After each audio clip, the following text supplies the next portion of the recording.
guys, welcome to my YouTube channel AV Teach, and today we are going to start our first chapter of English, The Portrait of a Lady by Khushwant Singh. So let's begin our chapter. Let's begin. My grandmother, like everybody's grandmother, was an old woman. She had been old and wrinkled for the 20 years that I had known her. People said that she had once been young and pretty and had even had a husband, but that was hard to believe. Writer कहते हैं मेरी दादी हर किसी की दादी की तरह ही एक वृद्ध महिला थी। 20 साल से जब से मैं उन्हें जानता था वो बूढ़ी और उनके चेहरे पर बहुत सारी झुर्रियां थीं। लोग कहते हैं एक समय ऐसा था कि वो बहुत ज्यादा सुंदर और यंग हुआ करती थी और उनके एक पति भी थे, लेकिन इस बात पर यकीन करना बहुत मुश्किल है। My grandfather's portrait hung above the mantelpiece in the drawing room. He wore a big turban and loose-fitting clothes. His long white beard covered the best part of his chest, and he looked at least 100 years ago. मेरे दादाजी की तस्वीर drawing room में एक अंगीठी के ऊपर लगी हुई थी। उन्होंने उसमें एक बड़ी पगड़ी और ढीले ढाले से कपड़े पहने हुए थे। उनकी लंबी दाढ़ी उनके चेस्ट के पार्ट को पूरा कवर करे हुए थी और वो कम से कम 100 साल पुराने दिख रहे थे।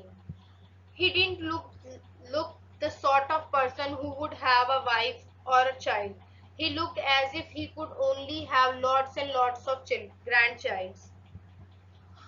वे इस तरह बिल्कुल नहीं लग रहे थे जिसकी पत्नी और बच्चे रहे होंगे। वो ऐसे दिख रहे थे मानो जिनके बहुत सारे पोते पोतियां रहे होंगे। As for my grandmother being young and pretty, the thought was almost revolt. She often told us of the games she used to play as a child. That seems quite absurd and undignified on her part, and we treated it like the fable of prophet she used to tell us. जहां तक मेरे दादी के young और सुंदर होने की बात है, वो बात बिल्कुल ना उल्ट फेर सी लगती है और वो हमें बताती थी अपने खेलों के विषय के बारे में जो वो खेला करती होंगी। उनके लिए ऐसा करना बेतुका सा लग रहा था और हम उन्हें पैगंबर की दंत कथाओं की तरह मानते थे जिन्हें वे सुनाया करती थी। She had always been short and fat and slightly bent.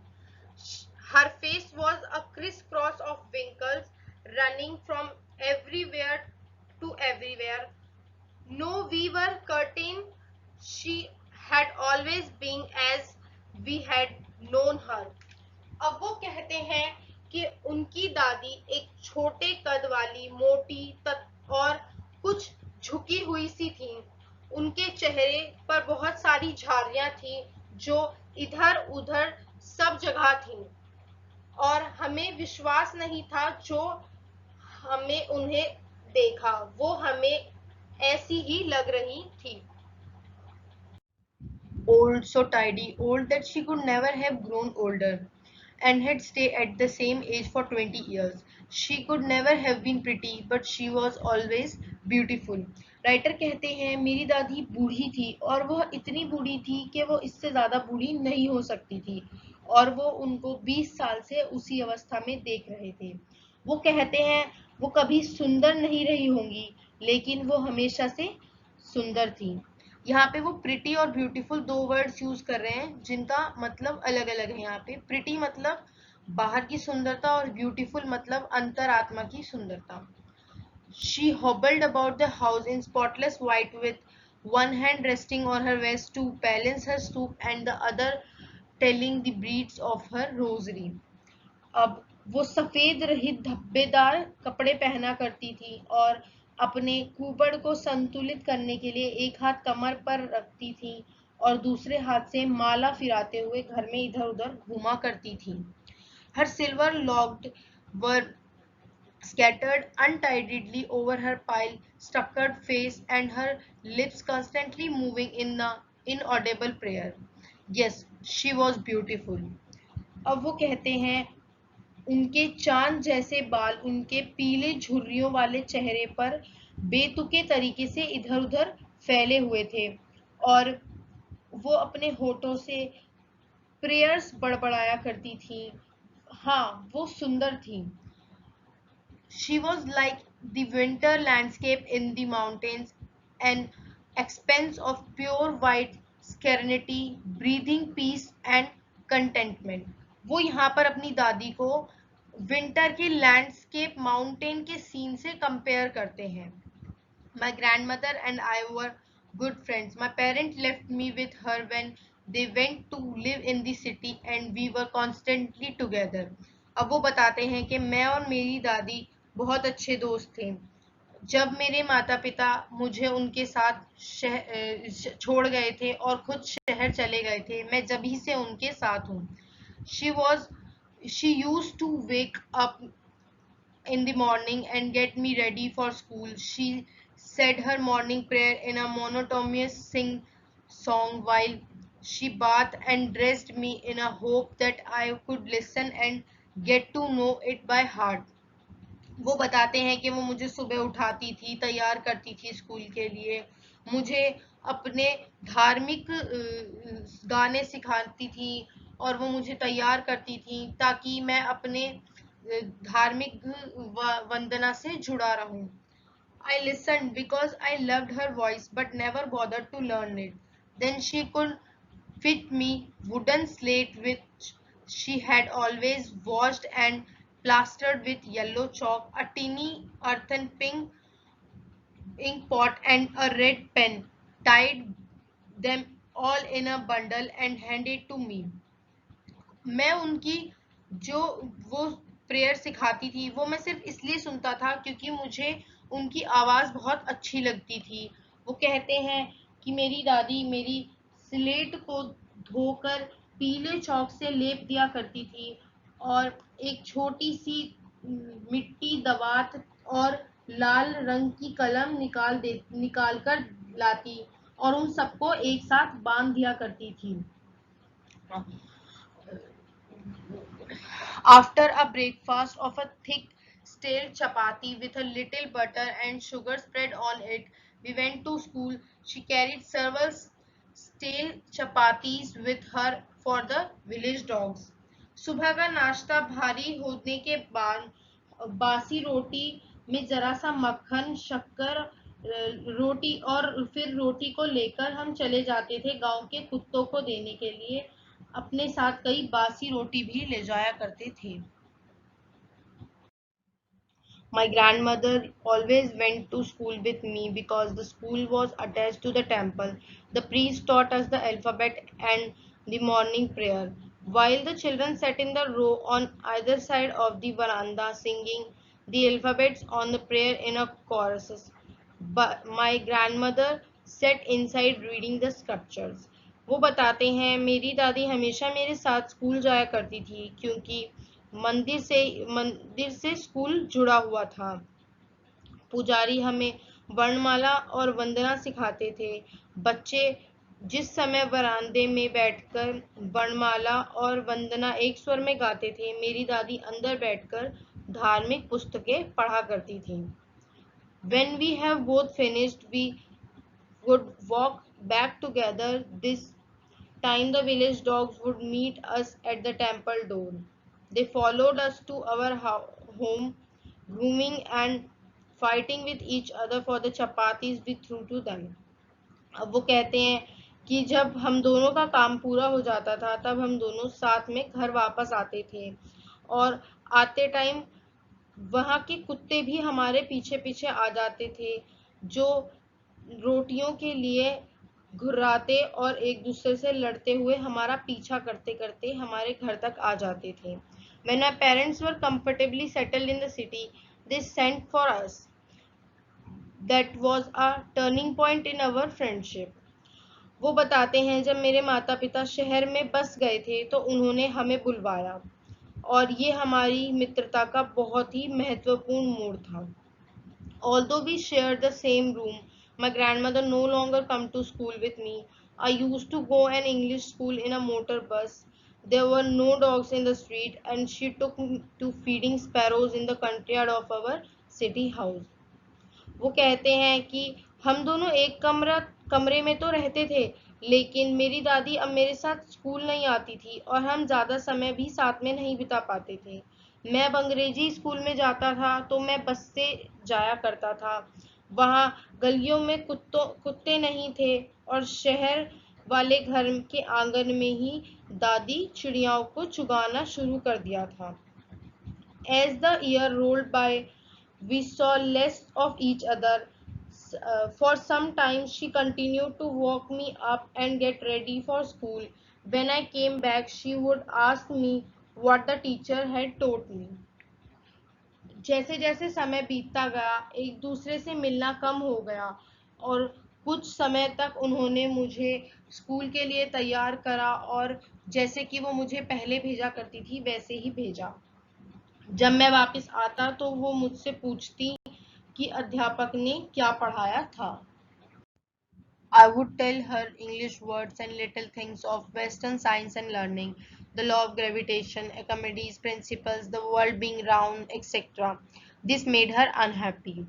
मैं उन्हें अंग्रेजी के शब्द और प्राचीन ज्ञान विज्ञान की छोटी छोटी बातें बताते, गुरुत्वाकर्षण का नियम, आर्किमिडीज का सिद्धांत और पृथ्वी के गोल होने वाली बातें बताता था।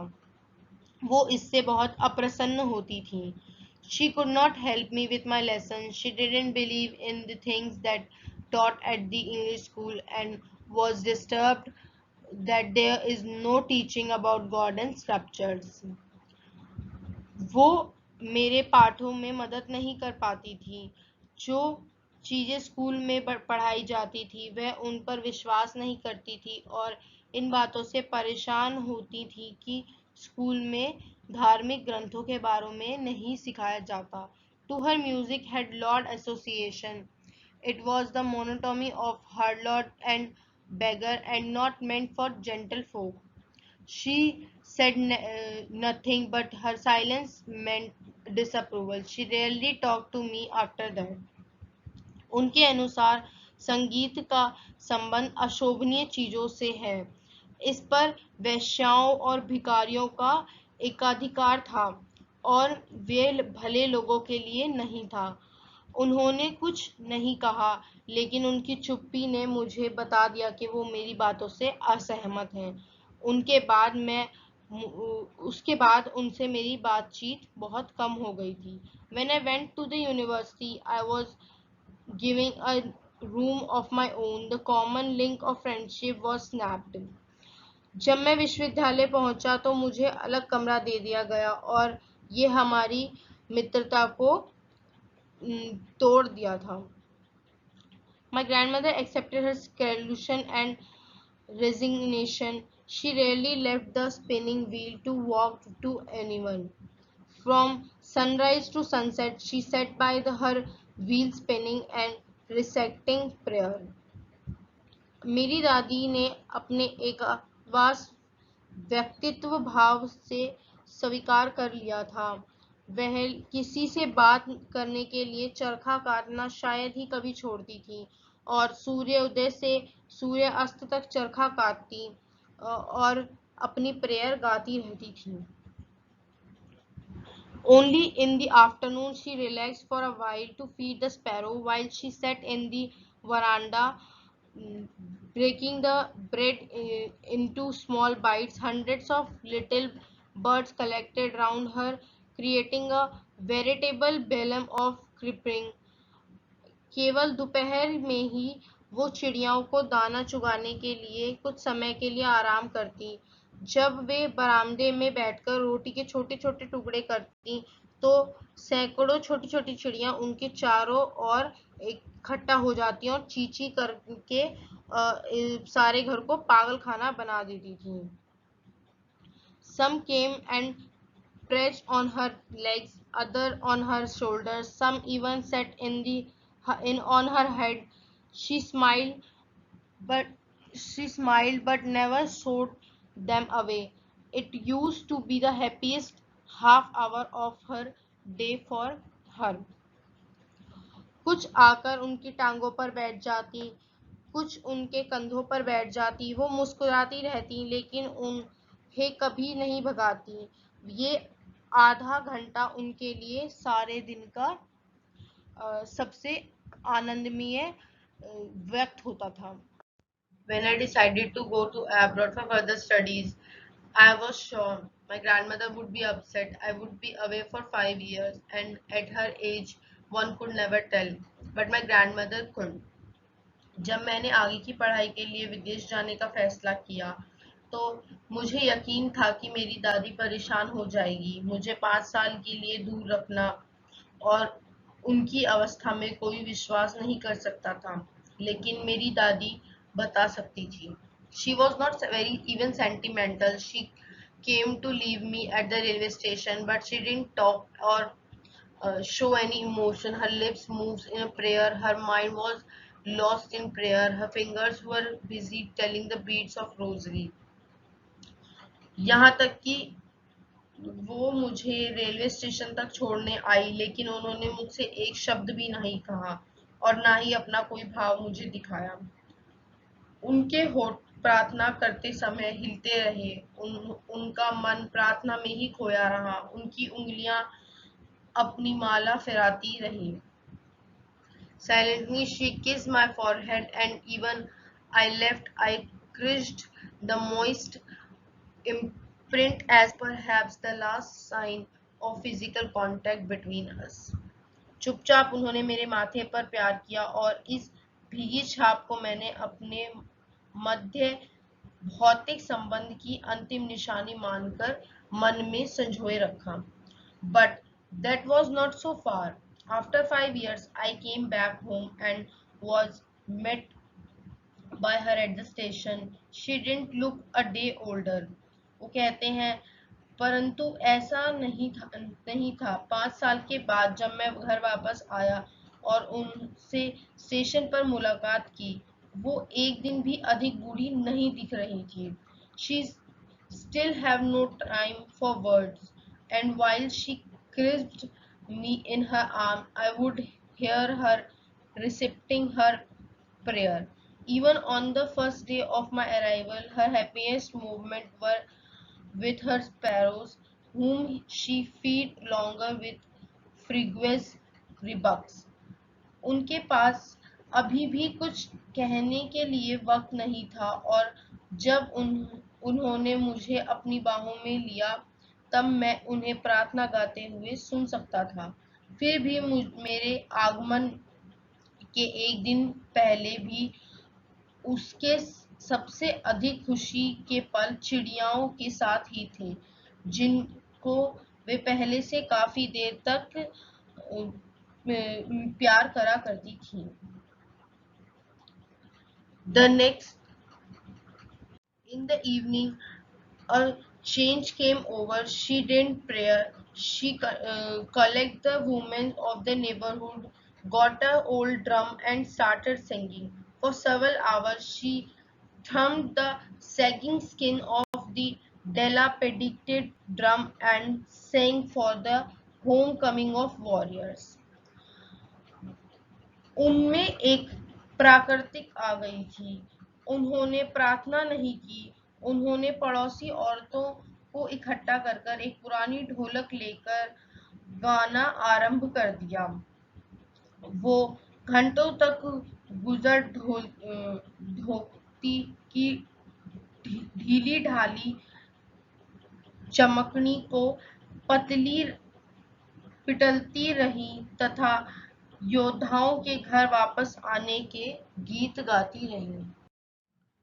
We had to pursue her to stop avoiding the overstraining. That was the first time since I had known her that she didn't pray. हम उन्हें जरूरत से अधिक मानसिक दबाव से बचाने के लिए गायन बंद करने के लिए मनाते रहे और ये पहला अवसर था जब मैंने उन्हें प्रेयर न करते हुए देखा था। The next morning she was taken ill. It was a mud blood fever, and the doctor told us that it would go. But my grandmother thought differently. She told us that her end was near. She said that since only a few hours before the close of the last chapter of her life, she has omitted to prayer. She was not going to waste any more time talking to us. अगली सुबह वो बीमार हो गई। हल्का बुखार था और डॉक्टर ने बताया कि ये बुखार उतर जाएगा। लेकिन मेरी दादी थोड़ा अलग तरीके से सोच रही थी। उन्होंने हमें कहा कि मेरा अंत निकट आ गया है। उन्होंने कहा कि हमें जीवन के अंतिम अध्याय के बाद बंद करने के लिए कुछ घंटे वो प्रेयर करना चाहती हैं और हमसे बात करने में समय नहीं वेस्ट करना चाहती। We protested, but she ignored our protests. She lay peacefully in the bed, praying and telling her beads. Even before we could suspect, her lips stopped moving and the rosary fell from her lifeless finger. A peaceful pallor spread on her face and we knew that she was dead. हमने विरोध किया, लेकिन उन्होंने हमारे विरोध को नकार दिया। वो बिस्तर पर शांतिपूर्वक लेटी हुई प्रार्थना कर रही थी और माला जप रही थी। उन्होंने पूर्व की हमें शक का भी होती। उनके होठ हिलने बंद हो गए और माला उनकी उंगलियों से फिसलकर नीचे आ गई। उनके चेहरे पर एक शांत पीलापन फैल गया और समझ गए कि वो मर चुकी हैं। We lifted her off the bed and, as a customary, laid her on the ground and covered her with a red shawl. After a few hours of mourning, we left her alone to make arrangement for her funeral. In the evening, we went to her room with a crude sketcher to take her to the cremated. The sun was setting and had lit her room and veranda with a blade of golden light. हमें उन्हें बिस्तर से उतारा और उनके अंतिम प्रक्रिया शुरू की। जीवन पर लिटाकर लाल कफन से ढक दिया। कुछ घंटे दुख प्रकट करने के बाद हम सब उन्हें छोड़कर अंतिम संस्कार के प्रबंध करने चले गए। शाम को हम दाह संस्कार के लिए अर्थी लिए हुए उनके कमरे में दाखिल हुए। सूर्यास्त हो रहा था और उनके कमरे व बरामदे को सुनहरी रोशनी की चमक से जगमगा दिया था। We stopped halfway in the courtyard, all over the veranda and in her room right up to there she lay dead and stuffed wrapped in the red shawl. Thousands of sparrows sat scared on the floor. There were no crouping. We left sorry for the birds, and my mother fetched some bread for them. She broke it into small crumbs the way my grandmother used to, and threw it to them. The sparrow took no notice to the bread. When we carried my grandmother corpse off, they flew away quickly. Next morning, the vapor ripped the bread crumbs into the dustbin.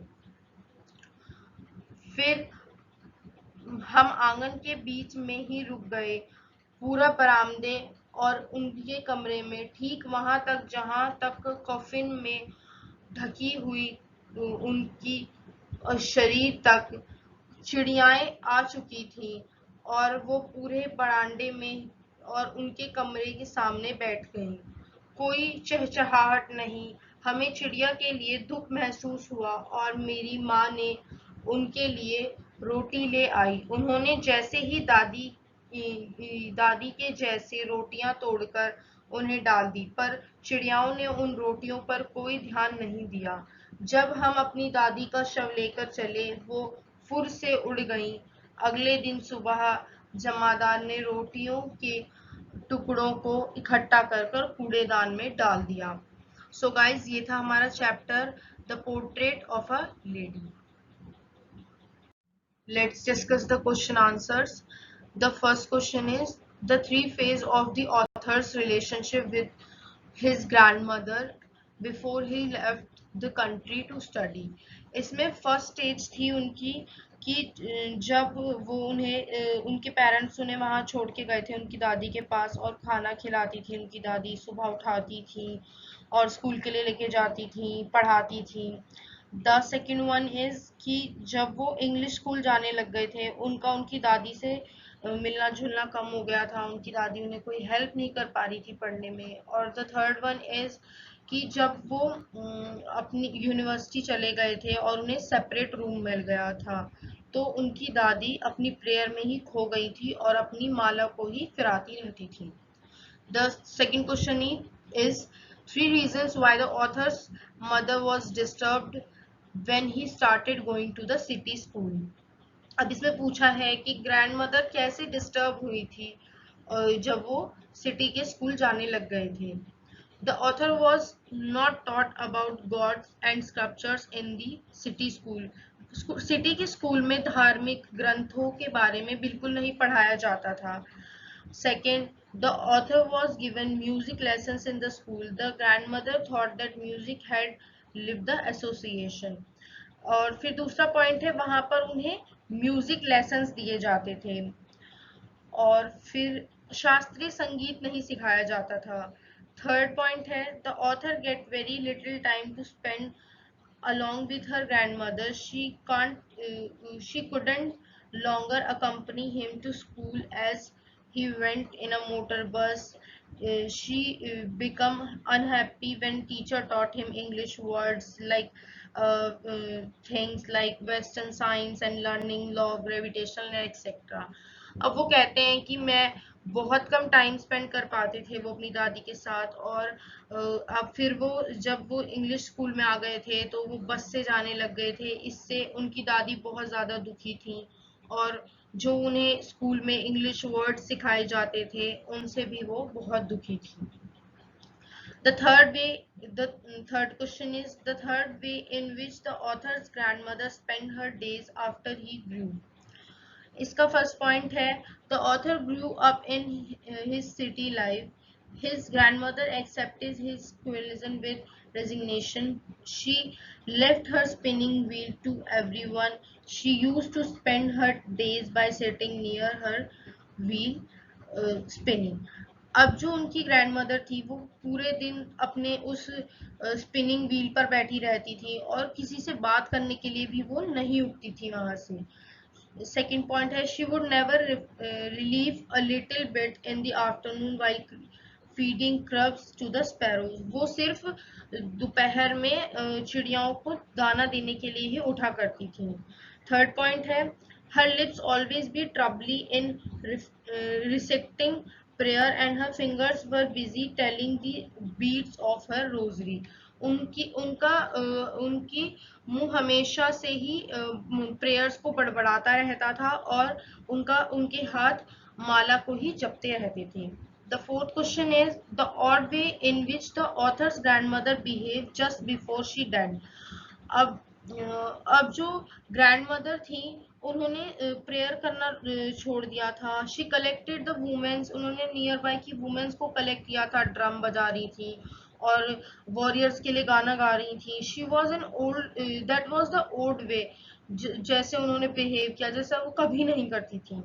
The last question is the way in which the sparrow express their sorrow when the author's grandmother dead. अब जो sparrows का क्या expressions थे उनकी दादी की death के बाद। When the author's grandmother died, sparrows clattered on the floor. They stopped their creeping. They took no notice to the piece of bread thrown on them. All the sparrows flew away quickly when grandmother cross was carried forward. This was the way sparrows expressed their sorrow. अब उन्होंने वो जो चिड़ियाएं थी वो जमीन पर आकर बैठ गईं, उन्होंने चहचहाना बंद कर दिया, उन्होंने ब्रेड के पीसेस तक नोटिस नहीं करे, और जैसे ही उनका कफिन वहां से गया, उन्होंने वो चुपचाप उड़ गई। So guys, please like, share and subscribe. Okay, tata, bye bye and take care.